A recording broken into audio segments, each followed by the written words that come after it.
greatest show in fantasy football history, hosted by the incomparable Scott Connor and the one and only Ray GQ, I present to you Destination Chill, where football and fantasy collide. Let's get it. November 1st, GEGP. Good evening, good people. Welcome in. This is Destination Chill, hosted by yours truly, Ray G, and my man, my brother from another mother. Got a little less melanin in his skin, but Scott Connor is my mother effing dog. Scott at Charles Chill FFB on Twitter. It's going to be a good one, baby. It's going to be a good one. Scott, it's been a long day, man.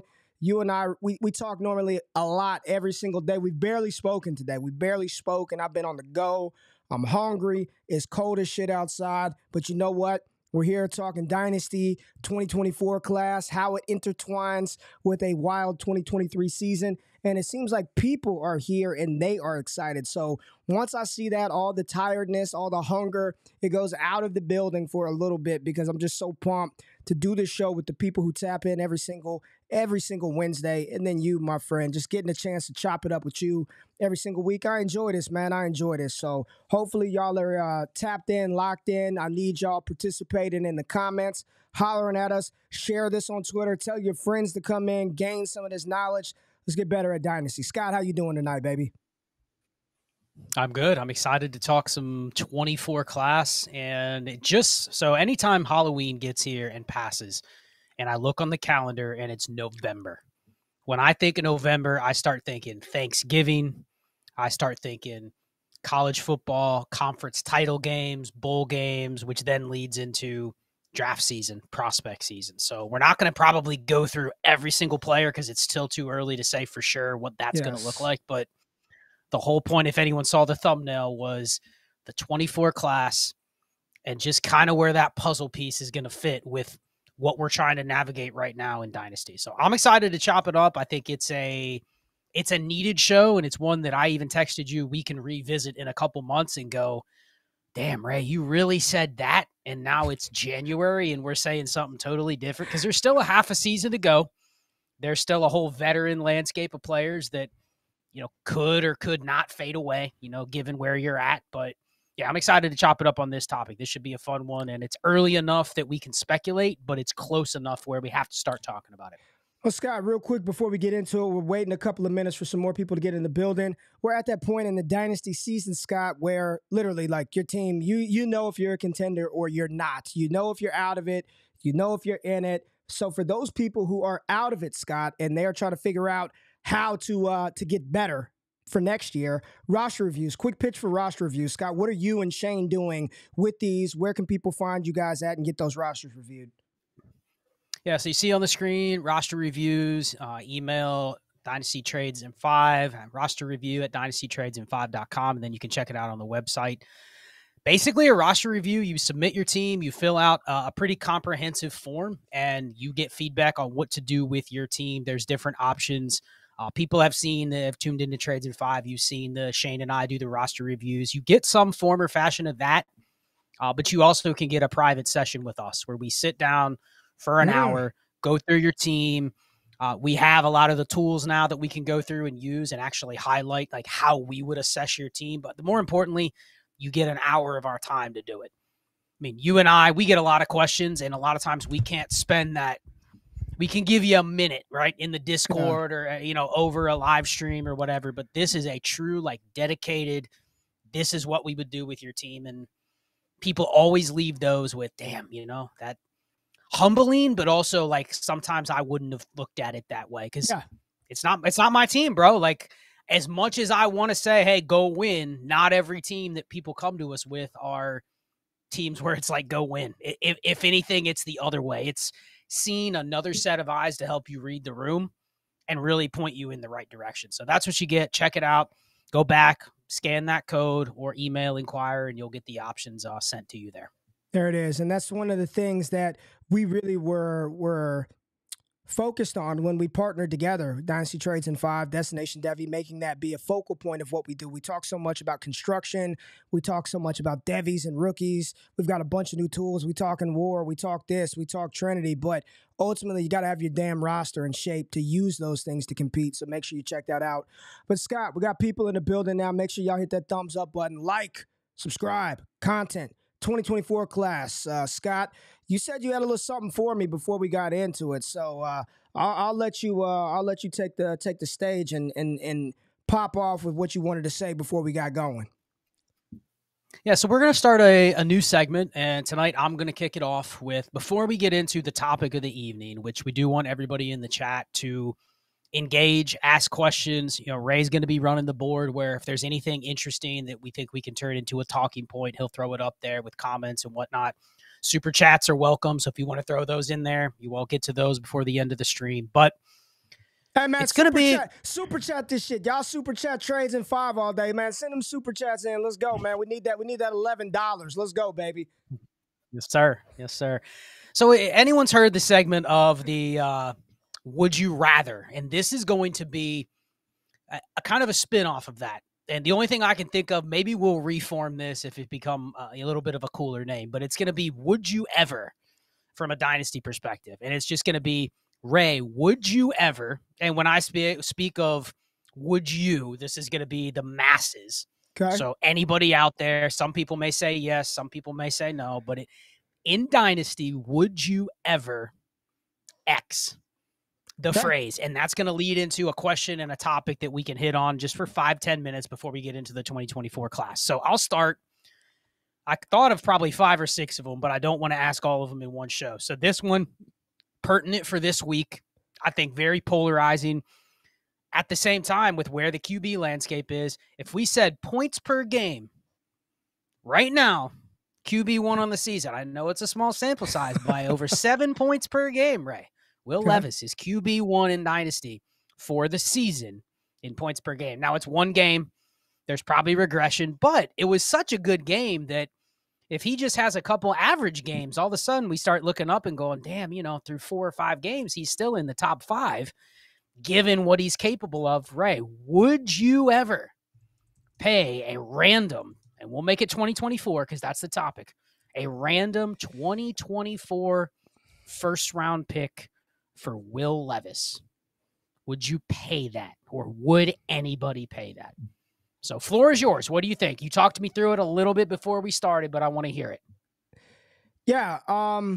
Will Levis, what do you have? 4 touchdowns in that game versus Atlanta. D-Hop caught 3. Nick Westbrook-Akine caught 1 of them. And the only passes we saw from that game were the touchdown passes on the highlight reel.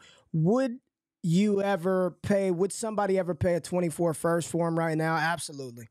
I think there's no doubt that people right now in Dynasty, coming off of the game that he just had, in a QB landscape right now, Scott, that is, I don't know, it doesn't feel very good. I'll just tell you that. When you look across the board, even if they're starting quarterbacks, do you feel great about Taylor Heineke? How do you feel about Geno Smith week to week? Brock Purdy's been up and down. Dak Prescott, like the list goes on. Jordan Love, Derek Carr. All those guys could have sporadic moments, but by and large, the QB position this season has been very volatile, even with some of the big-name stars. I mean, JRich put a short out the other day. Damn, Tommy DeVito outscored Patrick Mahomes. I didn't even fact-check that, but is that true? So when you're thinking about the quarterback position this season, yes, I do believe that people would pay a random 24 first right now for the hype, the enthusiasm, the youth of Will Levis. I'll say this. I watched that game back, Scott, not just the 4 touchdown passes. I went and watched my boy D-Bro. That's my dog, man. That D-Bro, Derek Brown, Fantasy Pros, that's my dog. He hit me up. Ray, did you check the tape on Will Levis? I said, D-Bro, I have not watched the tape yet. I said, watch it. Give me your thoughts. I watched the condensed game, hit him back, and we were hand in the glove. Like, I wasn't that impressed, man. Like, I really wasn't. The 4 touchdown passes were awesome.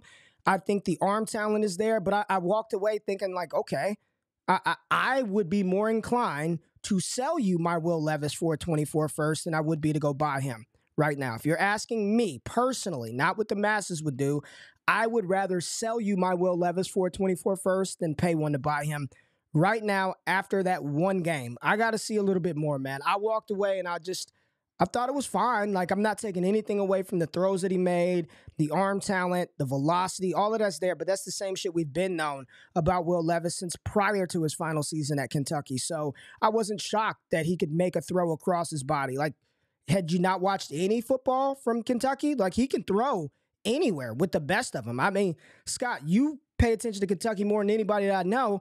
I mean, he's a top 5 arm talent in the league right now. He can make every single throw there is. But I would be more inclined to sell you my Levis than pay a first for him. Yeah, I think that's fair. And I do think, I mean, I'm reading the chat as you're talking, and 99% of the comments have been, we had some no's, we had some no-no-no's, we had some hell no's, we had some basically a bunch of there's no chance, right? And I think a lot of people, without saying it, are saying only one game, too small of a sample size. Because I can paint the hypothetical scenario where had that been Bryce Young after his first game, wheels are up, man, right? Oh, yeah. Oh, my gosh. 4 touchdowns in his first game and looked like electric arm. I mean, unattainable. We can go back to just this year, a year ago.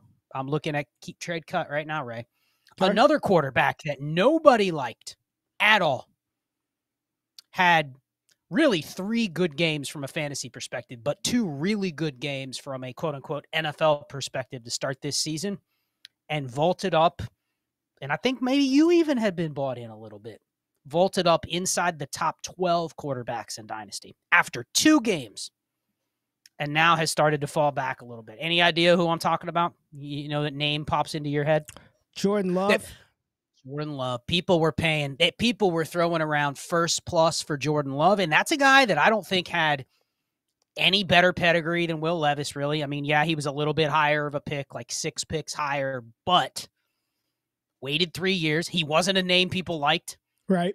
So what is the difference there between, and I think they're a similar age, I got too. a good answer for you.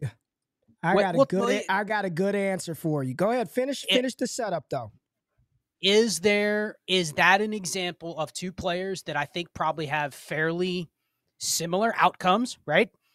And is that an example of maybe a little bit of just bias from where they started to where they ended up?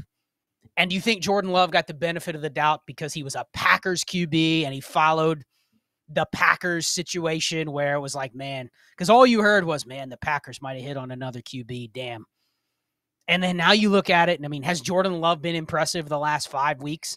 No, he hasn't. I mean, if anything, you're starting to sit there and go, man, I'm not sure about Jordan Love past this year, which would have been crazy to talk about that a month ago. So I'm curious, what is the difference between the two? Because I think if you said I'm paying Jordan Love prices for Will Levis, which is QB 18 to 24 range, it's not crazy to send a first, but I understand why the masses would go, hell no, that's not where I'm spending my pick.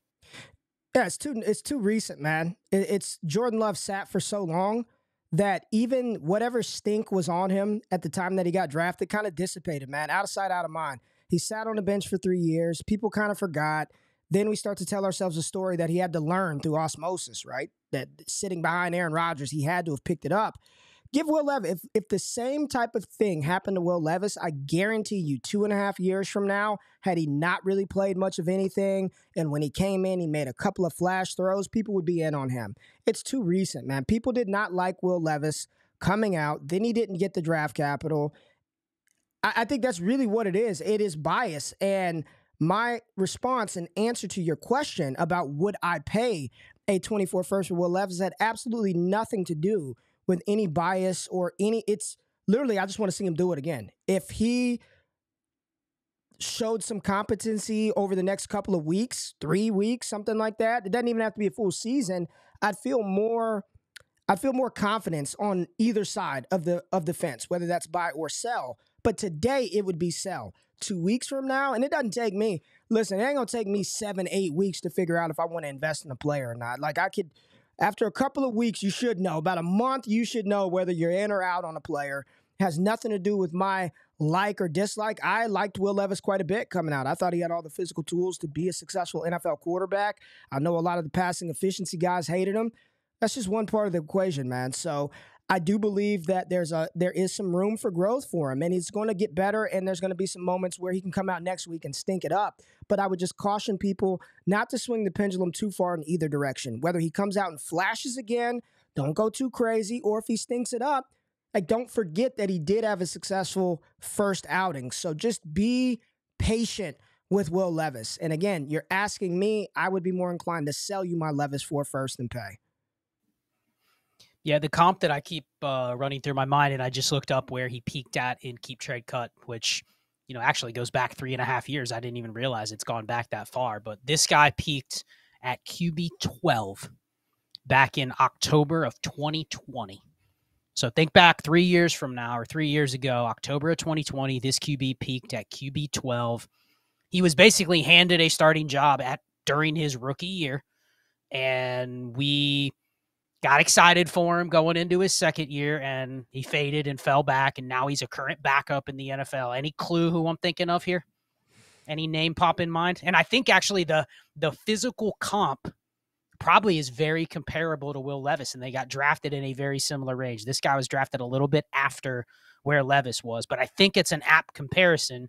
If you just use the historical trajectory, I think it could look very similar. Any names pop into your head? Let's see how good old Ray G is. I missed the first part of the setup because I was reading this question. I started this question, so to be fair, I missed the first part of the setup. So I was going to just say, I don't know, tell me. But now, since you put my knowledge to the test, re-ask it so I can answer this right. What is it now? Give me the first part of it.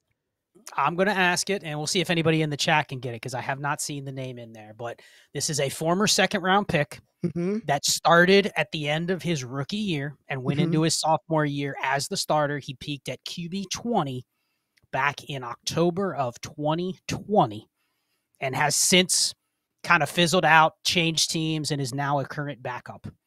And I see the answer just posted in there by Cole World. I think that's a fair comp to Will Levis. So, okay. I didn't look. I did not look. Drew Lock, good job. That's good stuff. People saying Sam Darnold. Sam Darnold's the first overall pick. What the hell are you talking about, Cody? Drew Lock. But it didn't take much for – and if you remember you're watching film or assessment on Drew Lock, I remember texting with you about Drew Lock back in 2020. You were really never impressed with him. No. So I kind of wonder if that could be a similar trajectory for Levis, but it's the current version, and it's very interesting that Drew Lock was peaked at QB 12. I don't know if that spoke to the quarterback landscape then versus now, but it feels like Levis can do just as much as what Drew Lock did, but he's not going to ever really get to that. He needs to do more to really break through a lot of the names that are ahead of him. Yeah, he needs to find some young Jeezy and rap that verbatim, and then he'll boost up his value.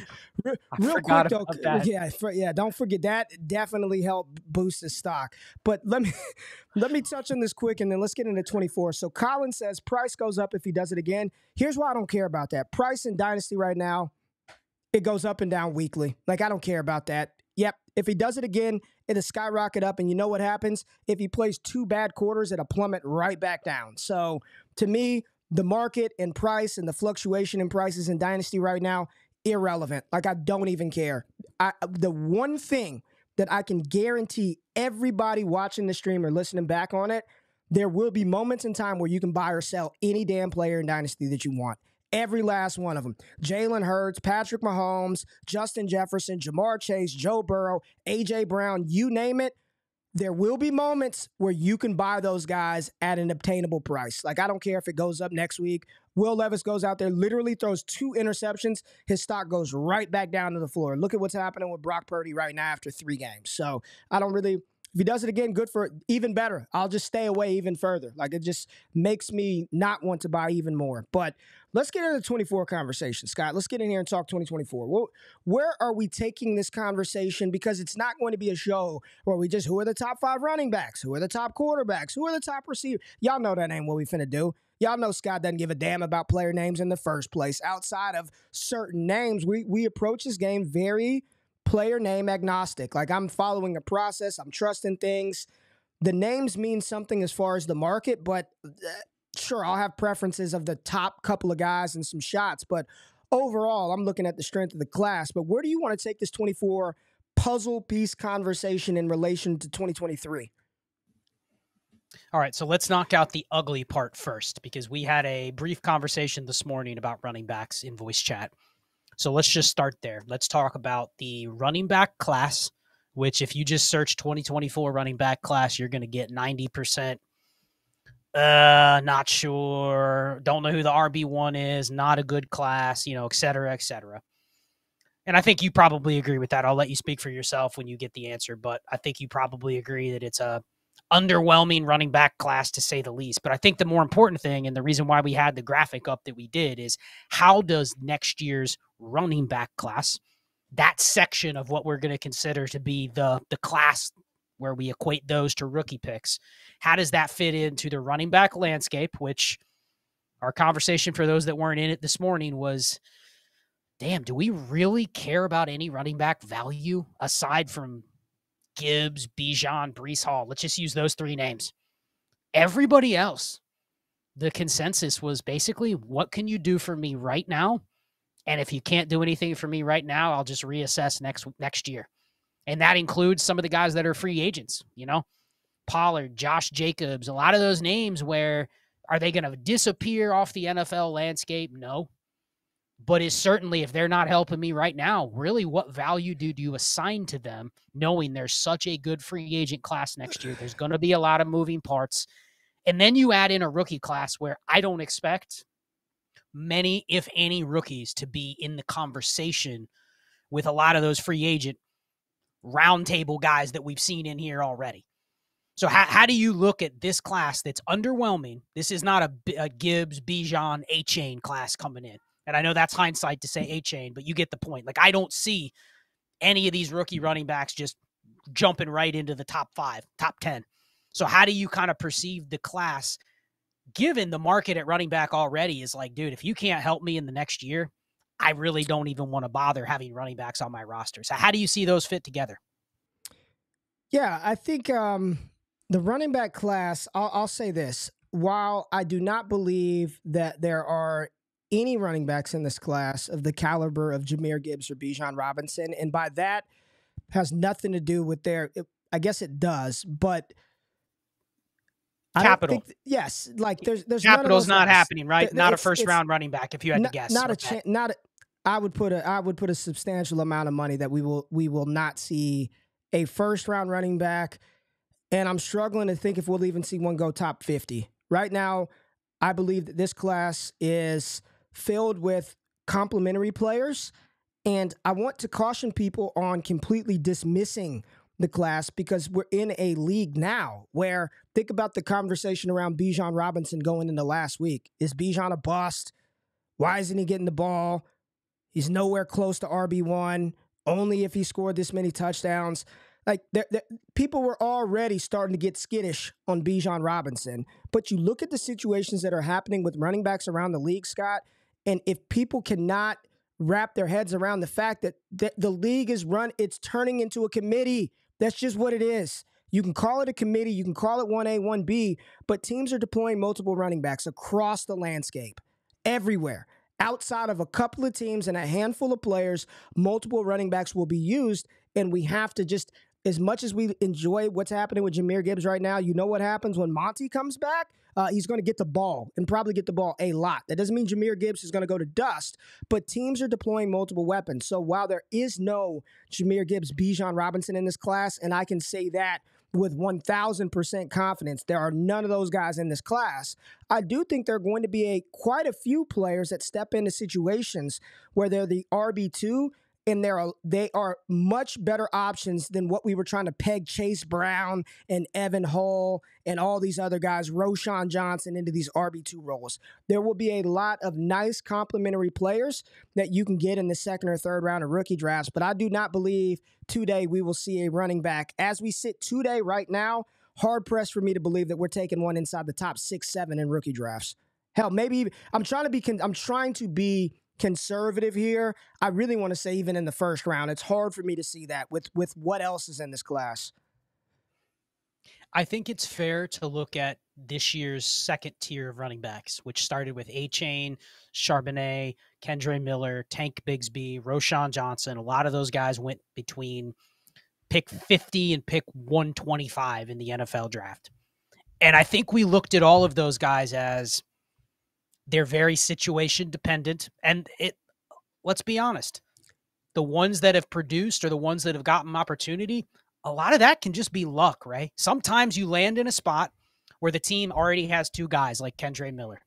And now you're sitting and going, okay, it doesn't mean he's any better or worse, but his individual situation did not lend to think he is going to get an early opportunity. Now, opportunity is earned too. You can also argue if he was just better or just as good and belonged out on the field from day one, he'd be playing. But I don't think you can look at next year and go, man, it didn't work out this year for Tank Bigsby or Zach Charbonnet and say those types of running backs are shitty. I don't want them.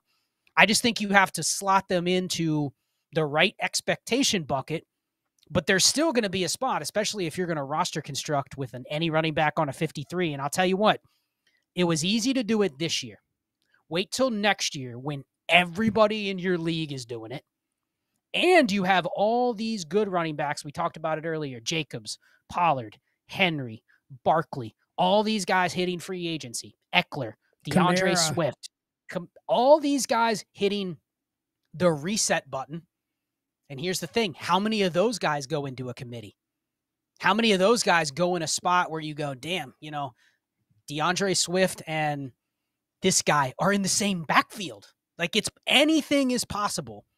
And then you insert all these rookies and just think of the name that keeps sticking in my mind. Think of 5 Zach Charbonnet situations where he goes into a spot, he gets good capital, but there's another guy that's just as good or seen as just as worthy or better right next to him. And you still wanted pieces of those backfields because half of them, the starter's going to get injured, right? And you're going to get a month of spot starts from Zach Charbonnet, and he could smash. And you're going to go, damn, I wish I would have had more exposure to him. Or you get a Tank Bigsby where it's like somehow Travis Etienne doesn't even miss a snap. You want to hear? You want to hear the one? You want to hear the one that's going to happen? You want to hear the one that's going to happen, and it's going to, and people are going to be like, "What to do?" Miami's going to draft one. Watch them draft. Blake I said it the other day, right? They're going to draft. They're going to draft. They're going to try to find, guess what? Another A-chain. Mm-hmm. Right? They're going to go, man, we need another one Bucky like that Irving, that's fresh. Bucky Irving. They're going to draft one. Mostert's old. Wilson can't stay up. They're going to draft one. And then you got that Devon A-chain, and now it's like, what now? What now? And Zach Charbonnet, I would say that if Zach Charbonnet were in 2024, he'd be the RB1.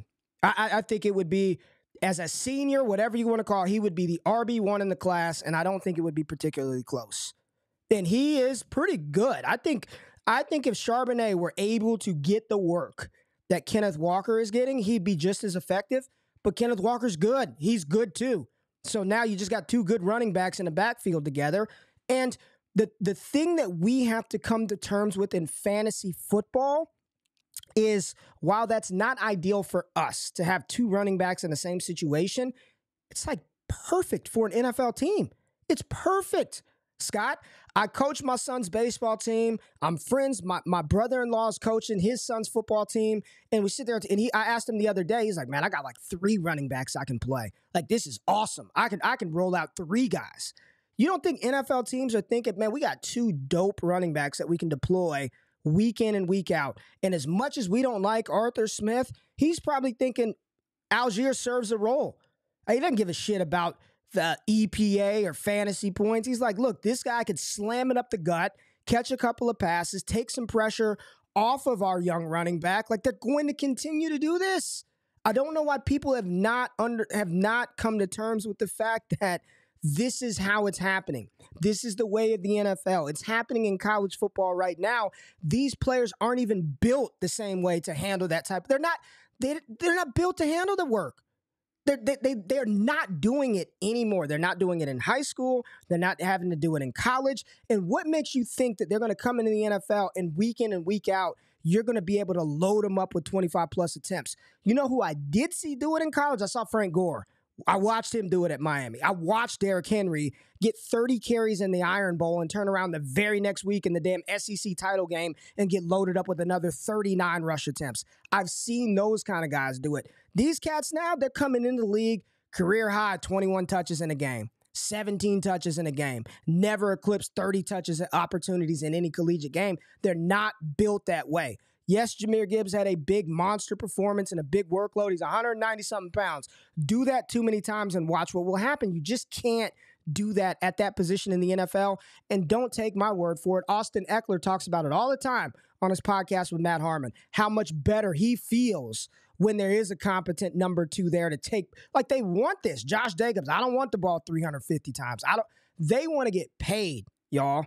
They want to get paid. And you said this today, Scott, it's damned if they do, damned if they don't. You go out there, you run for a lot of yards, you get dinged for having too much work. You don't do it, you mail it in, you get dinged for not being able to finish. So it's a very tough position, but overall, this 24 running back class, while it is not a strength by any stretch of the imagination, I do think there will be opportunities to grab some of these players later on in rookie drafts. I don't think you have to reach at this point in time, but they will be nice little complementary pieces, and more so than anything than scoring points on your roster, what they are attractive pieces for somebody else to buy off of you, and that's why I love them.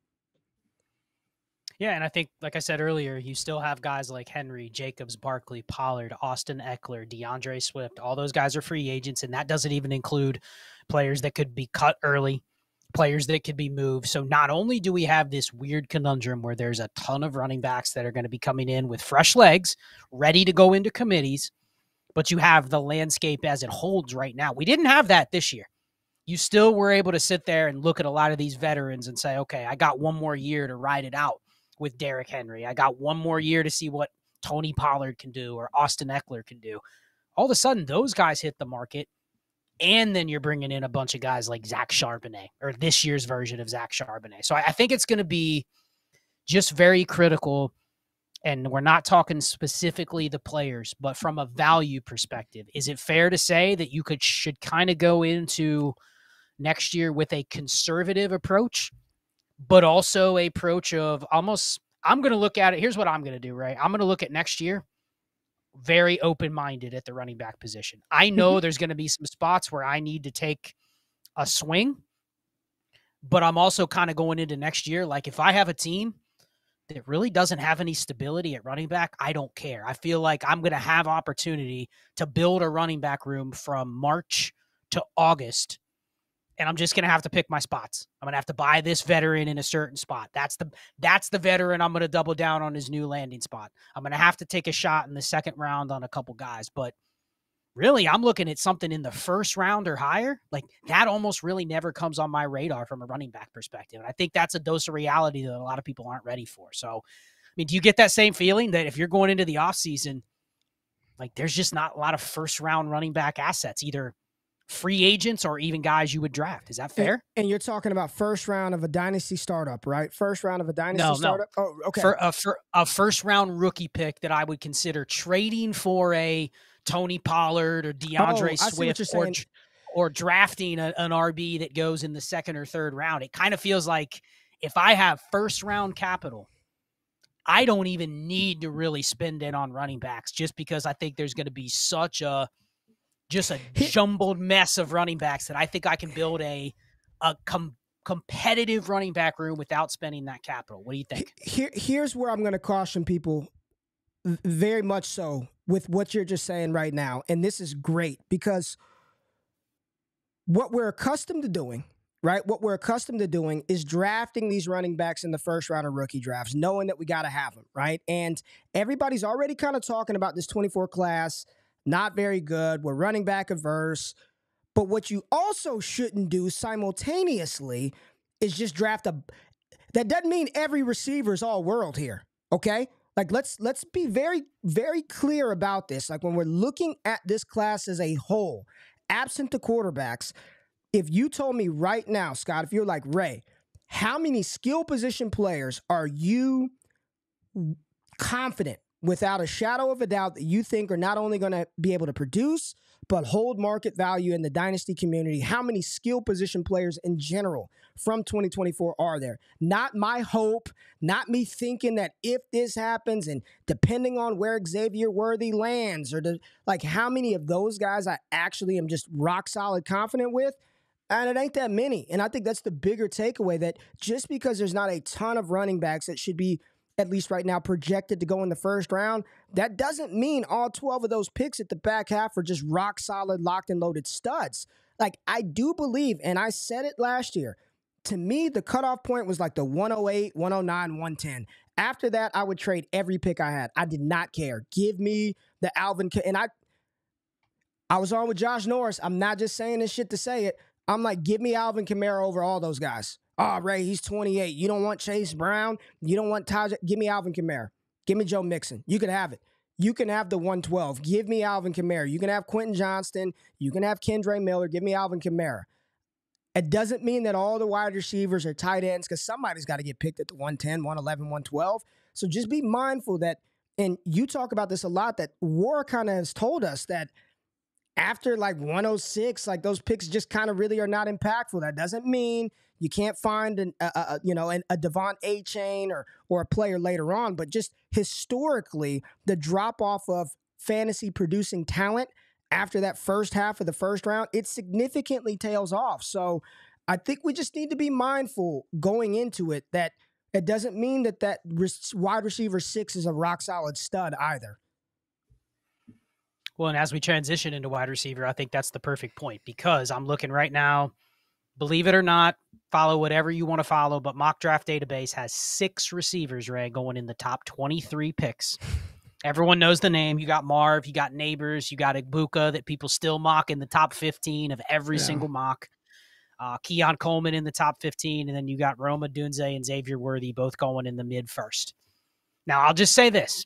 If that happens, there will be nobody probably taking a running back ahead of those 6. Now, there may be one or so that lands in a spot where it's, this year's Quentin Johnston or, I don't really love that spot. But I think just with where we stand in the current dynasty landscape, we are, and that's just the first round guys. If some of these guys like Troy Franklin or A.D. Mitchell or one of those guys goes to a great spot in the early second, they're going to be treated like a damn near first rounder. So that's not going to really matter. So I think there's a chance with wide receiver, given how much wide receiver is valued. And we've seen this in the past, but Marv is going to come in. We've already said wide receiver 3 in Dynasty. There may be people that go, I'm taking him over Jefferson or Chase or A.J. Brown. So, he is going to drag the rest of the wide receiver class higher than probably what they deserve, because if he's wide receiver 3 and you get people like Ray going on pods going, man, the difference between Marv and Malik Neighbors and Keon Coleman is not 2 firsts worth of value difference. What are people going to do with the wide receiver 2 and the wide receiver 3? Push them up, right? So there's just this vacuum effect where every first round receiver, every second round receiver that gets a good spot, 7 or 8 receivers in the first round of rookie drafts. We haven't even gotten to quarterback yet, which could have the same effect of, damn, there's 4 or 5 first round QBs. So knowing that, do you think there's going to be some poison pills in this receiver class that they just get brought along with the class, and all of a sudden we're talking in May or June, and it's Troy Franklin is wide receiver 20 in Dynasty, Ray. And what the hell has he done to even warrant that, So this is a great philosophical conversation, Scott. And I think this is where I don't have all the thoughts formulated out just right. So I'm just going to kind of word vomit it. But we watched what happened with the trade deadline, and we saw players like Trace Young get traded for a second or a third. And we saw Montez Sweat a second round. And we look at, and I'm just speaking to the fantasy community because that's what my Twitter account is. It's nothing but fantasy analyst. And oh my God, I can't believe that's all they got. That's all they sold for. I think there's a very big difference in how we perceive first rounders, second rounders for fantasy football, and how the NFL views those picks and how they move them around to acquire. Chase Claypool got traded for damn near first round pick. What I think is going to happen is if, let's just say, and I think Colin put in the chat that Brugler's got 11 in the top 50. Let me tell you right now, if that were to happen, I guarantee you, not all 11 of those players, or at least in our example, the 6 that go in the first round, I guarantee you all 6 of them aren't drafted to be their team's number 1 receiver. So what's going to happen is you're going to be like, oh man, Xavier Worthy gets drafted by Philadelphia in the first round. This, like, death to Devonta Smith. It's X Worthy now. And that's, I don't believe that's the case. Like these are pieces, right? The NFL, they're not, listen, I'm just telling you from what I know, people that I talk to, and my very limited information that I have from NFL circles, like not every first rounder is billed to be or drafted to be an all-pro. Like sometimes they feel a need. We needed a field stretcher. We're going to give this player some opportunity. But if they don't develop into the number one or even the number two, that's what happens. So I do believe that we are going to propel all of them up. And you're going to see the same thing that happened with JSN, who was valued as a top 10 dynasty asset before he got on the field. He's going to take over for DK Metcalf and Tyler Lockett, and he's going to lead the team in targets, receptions, yards, yak, and touchdowns. And I'm not being sarcastic here. That was narrative around JSN coming into the season. I think there are a handful of those guys, and right now I would say like really the only one that I see walking in as the guy is Marvin Harrison Jr. That's it. Keon Coleman, love him. Love me some Malik Neighbors, but I do not believe that the moment they're drafted, they are stepping in to a starters type role or at least opportunity. Now, that doesn't mean they can't work that out for themselves, but not every player is drafted to be the dominant, it's all about him, that's the guy. Some players fit a need for a team. Some players fit a need for a team, and then they don't develop into that. So we just have to be mindful of that when we're making these selections, because once you press draft, who's the best player in the league? The guy that you drafted. They're the most valuable. They have the most upside because you drafted them, right? So they've got all the upside in the world, but that's just not the case. It's not reality. It's not reality. Well, I'm sitting here thinking about what you just said, and I guarantee if that happens, someone said in the chat, if there's 6 receivers that go in the top 23, nobody will be using a first-round rookie pick on a running back. It will be, I just got to take that receiver because they're a first-round pick. But then you sit here and you go, all right, Bengals could replace Higgins with another receiver, right? Dallas could draft a receiver. Detroit could draft a receiver. So all of a sudden, the Jets could draft a receiver. All of a sudden, you got one. They need you one. You have top 10 or better receivers where you could see those 4 teams right there that I just mentioned drafting another Jordan Addison, right? They're drafting him to be the complement to the number 1 that they already have. And yet you're going to say, let's say that's Emeka Ibuka goes to the Jets, okay? Something like that.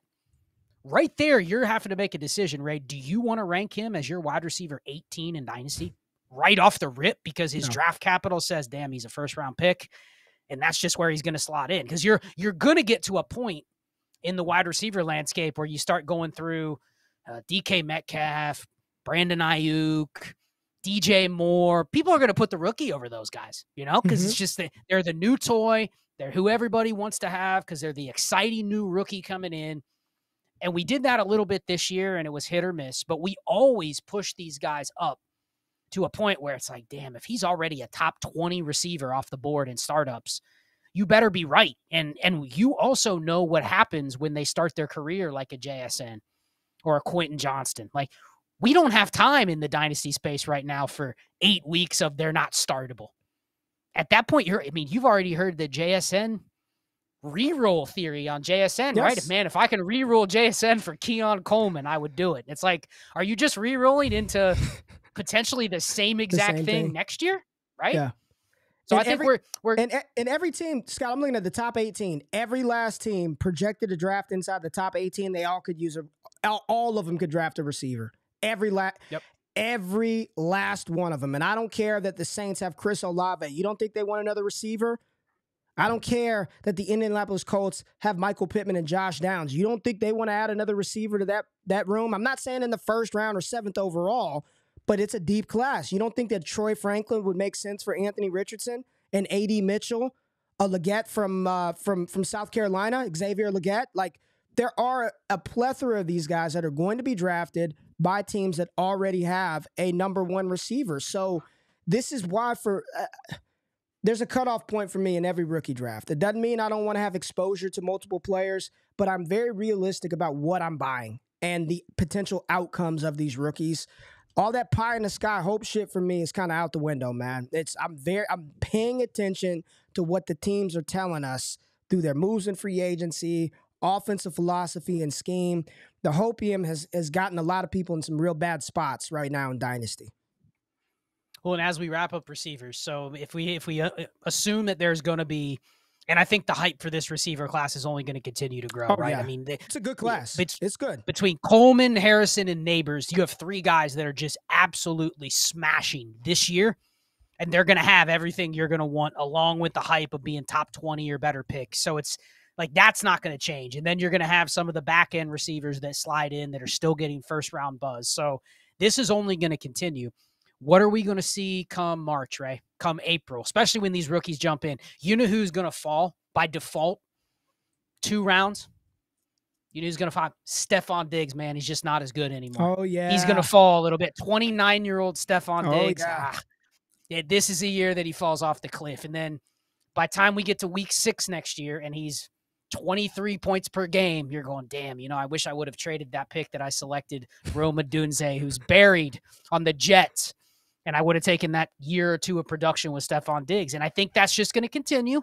Now, the names are going to be a year older because it's still going to be Tyreek, Diggs, probably Devontae Adams, given how his season's going this year. I guarantee I could see him coming back and going, I'm not going out like this. You know what I mean? Wherever he is next year. So those opportunities are going to be there. And we have these conversations on a weekly basis. Man, Ray, would you give up Jordan Addison in a first for Tyreek Hill?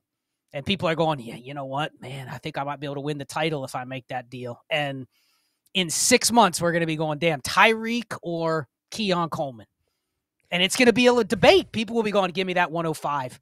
Give me that 106, we're going to be wrong on a couple of those. Let me give you one. Let me give you some, and we'll wrap up receiver with here, because the last mock that I did see, I saw Keon Coleman like 3rd overall to the Giants. I saw Malik Neighbors top 10 to some team inside the top 10.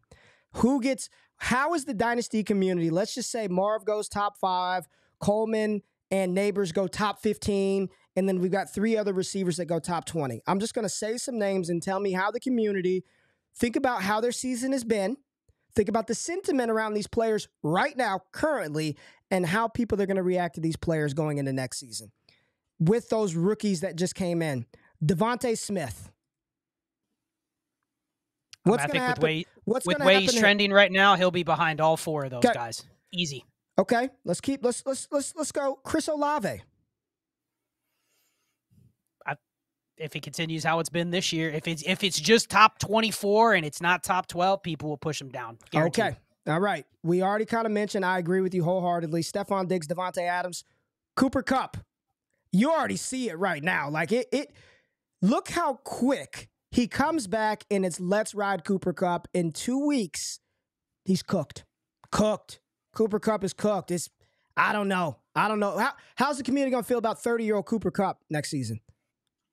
I mean, he was already outside the top 24. He'll be outside the top 30. I could see him and Adams outside the top 30 if we're jamming in 6 or 7 new receivers. Let me get a little quicker with this. Calvin Ridley.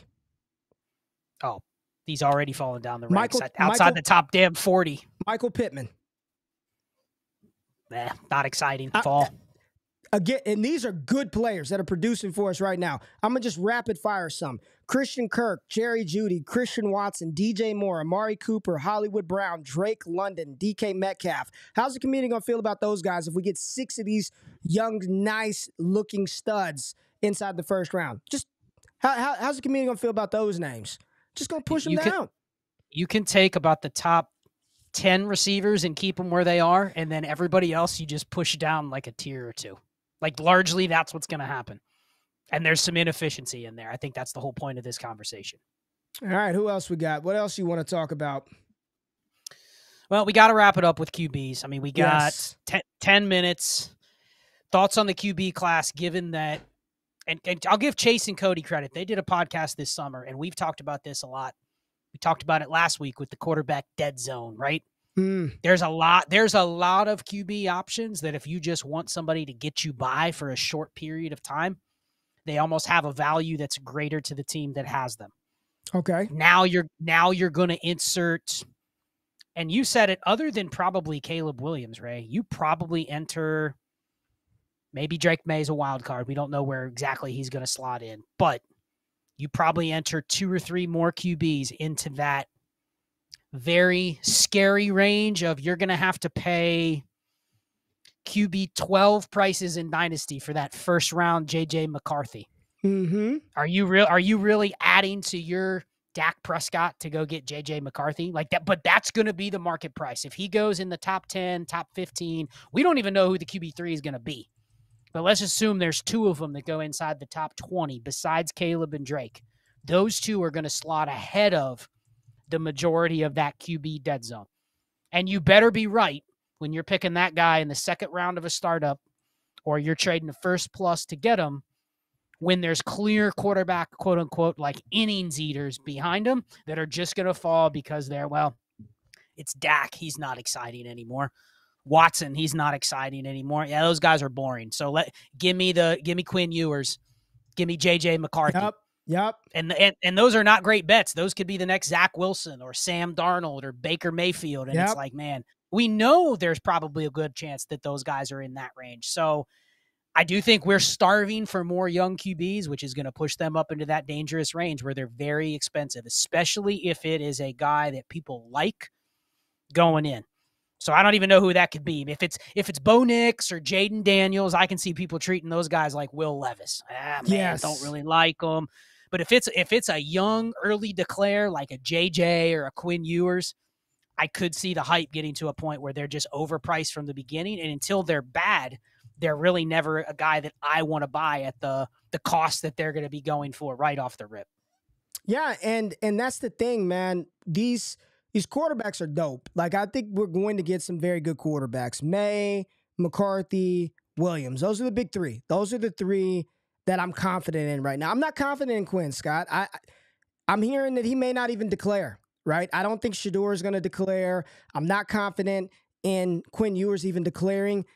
And I know people like Michael Penix, but I'm just not seeing it. I'm not buying Michael Penix. That doesn't mean Penix isn't going to get an opportunity to start, because that I do think he will get a chance to start at some point. They're saying the stream is down, but we're still recording and going, so we'll post it when we're done. But I am still very much skeptical on Michael Penix. So for me, this quarterback class combined with the receivers, we didn't touch on the tight ends because, first of all, I know how you kind of navigate the tight end market, but there are 2 very good tight ends at the top of the class that should be first-round picks. Tell me where there's room for the running backs. You got 3 quarterbacks, 6 receivers, that's 9. 2 tight ends, that's 10, 11. You got 1 spot.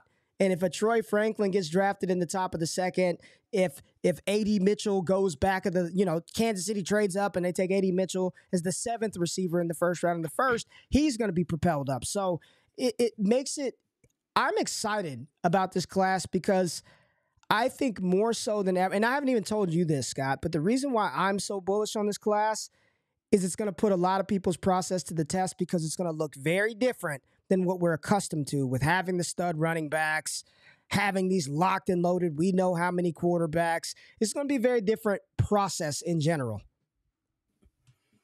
Yeah, and the fact that there's already a lot of hype for the class, I think at this point, it's actually exceeded where 2023 was at this time. By the time we got to this point, 2023 was still exciting, but I knew last year, about midway through the 2023 season, that the class was not going to be what people thought it was going to be. You know what? I remember, I'm guilty of it, saying, man, every one of those 2023 firsts is going to have buku value, and you kind of knew halfway through that wasn't going to be the case. So I think we're heading there with this class, but I do think we need to be careful with it's. I'll just say this. The dynasty landscape right now is obsessed with wide receivers. They are obsessed with quarterbacks. There's more good quarterbacks today in the NFL, but I think it also leads to people kind of hoarding QBs that are not good. And they go, man, if I have innings eater QBs, guys like Geno Smith or Derek Carr, I just can't move them unless I get a QB back. And we talked about that last week, where that's probably a flawed process if you're holding on to a bunch of those guys. But people are ready for more good young quarterbacks. We just assume every year it's Bryce Young, it's CJ Stroud, it's Anthony Richardson. There's 3 top 5 QBs that immediately are top 15 dynasty assets off the rip. And we just think that's every single class. Mm-hmm. And then when it's not, we go, man, yeah, we should have probably tempered our expectations a little bit with Bo Nix and Michael Penix or whoever the names are. Yes. So Yes. I do think we're setting ourselves up for rookie drafts where it's QB, receiver, receiver, QB, receiver, receiver, receiver, QB, Brock Bowers, maybe another QB, couple more receivers. Oh, man, it's the 206. I'll take the first running back off the board. And I know that's a little extreme. There'll probably be one or two that jump in there. But yes, in a lot of our leagues where we know everybody hates running backs, you're going to kind of play chicken with other people, right? I ain't taking the running back, Ray. I'm taking the first-round receiver. I'm not taking a running back, Ray. I'm taking J.J. McCarthy. Even if I don't even like him, we're going to get stuck in the trap of it's a first-round QB. I have to take him. I have to take him here in the startup because if I miss, I'm never going to be able to get him again. But the reality is some of the receivers are going to miss. Some of the receivers are going to go in spots where you go, man, that guy should have never been valued where he was because it's going to be hard to see a path. So I think we're going to get ahead of ourselves and take it to an extreme to where the process, you're going to be at a point next year where I think you're going to go, we need to stop, reset. Maybe we should start going back towards actually analyzing these prospects versus just chasing the positions. Well, let me put you to the test before we get out of here. And you didn't know I was going to ask this, but I know your glowing disdain for rookie tight ends. I know this. But given the way that you've seen the dynasty market react to Dalton Kincaid, to Michael Mayer, who hadn't even done a tenth of what Sam Laporta or Kincaid did. But look at how the community has reacted to Mayer, Kincaid, Laporta, even Luke Musgrave, and he's done nothing either. Let's say we get a Jatavian Sanders back of the first round, right? Back of the first round. I don't care what spot he goes to. It doesn't matter. Dallas, Cincinnati, I don't give a shit. First round pick, Jatavian Sanders. I'm not asking about Brock Bowers. I'm asking about JT in particular. And then you get a running back that sneaks into the end of the second round, whether that be Benson, Corum, whomever it is. Given the way that the market has reacted to young tight ends, and you and I both are like outside of tight end heavy names, leagues, I don't want a tight end in the first round. I'm not blasting a first rounder at a tight end. Has your process or thought on that changed at all, given the way the market is reacting to young tight ends in Dynasty? Yes, and it's crazy that I'm saying this 2 years after, I've done all my tight end research and going, man, I don't really want to bet on rookie tight ends. I'm actually more apt to be willing to draft a guy like Bowers with the thought of he's going to be my starting productive tight end for the year. Versus, I still don't think you draft tight ends to be dynasty assets because you can gloat all day, all night that you got Dalton Kincaid or Sam Laporta right now. But do they really move the needle when you go try to move them for a receiver or a quarterback or draft picks? They kind of feel like they're still they're good for the person that has them until you try to include them in a trade, especially if it's a league where tight end isn't seen to matter that much. I'm not drafting them for the asset value. But I think we're in a range now where you can start saying, Ray, if it's a rookie tight end that's in a good situation that has a profile that you like, I don't think it's out of bounds to say I'm drafting that guy to be my starter. I'm drafting next year's Michael Mayer to be my starter. And before I'd have told you you're crazy. There's no way those types of players are going to be able to produce right away. Right. Until now we see half the tight ends producing in the NFL are rookies or sophomores. So I think it's a league that's willing to give those guys chances quicker, but that doesn't mean I'm loading up on them so I can go, man, I got 5 good tight ends. I can't wait till the league has to come through me to get them. And then they go, nah, I'll just stream Hunter Henry. I don't need to pay for that Dalton Kincaid. So you don't want to do it for an asset, but for I need production. I think it's a valid strategy now. All right, Scott, good show tonight. I don't know what went on with the stream. I mean, we're still rolling, but everybody says that it died on them, but we're still live. We're still rolling. So we'll wrap this up. Make sure that we post it. Everybody was saying, man, I wanted to hear what they were going to say. I think this was a good conversation. Let's just get it posted, man. Shit happens. It is what it is. Appreciate you being here, Connor. Go ahead and wrap us up.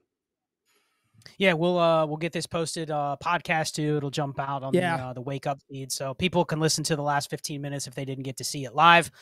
Join Ray in the Discord. He'll have Gene coming on off the line. I'm excited for that conversation because we don't get to hear a lot of dynasty strategy, and I want you to push a little bit of this stuff on Gene and just kind of get some of his thoughts because I've watched him operate. I've seen him make moves. I know he's capable of thinking through some deals, and I don't know if people really give him enough credit. So I'm excited to hear him on the AMA. So jump in the Discord. DestinationDevy.com. If you don't have access, sign up, but you can also get access to that on a private pod feed if you're in there. But yeah, jump in there. Ray's on there with Gene. They'll do another hour talking about whatever. So jump in there. Good show. I think we need to do another 2024 class show, probably like the end of this season. Yes. To go through some of these same topics because there's more to come. But good show tonight. Thanks everybody for tuning in. Appreciate y'all. Be chill, y'all.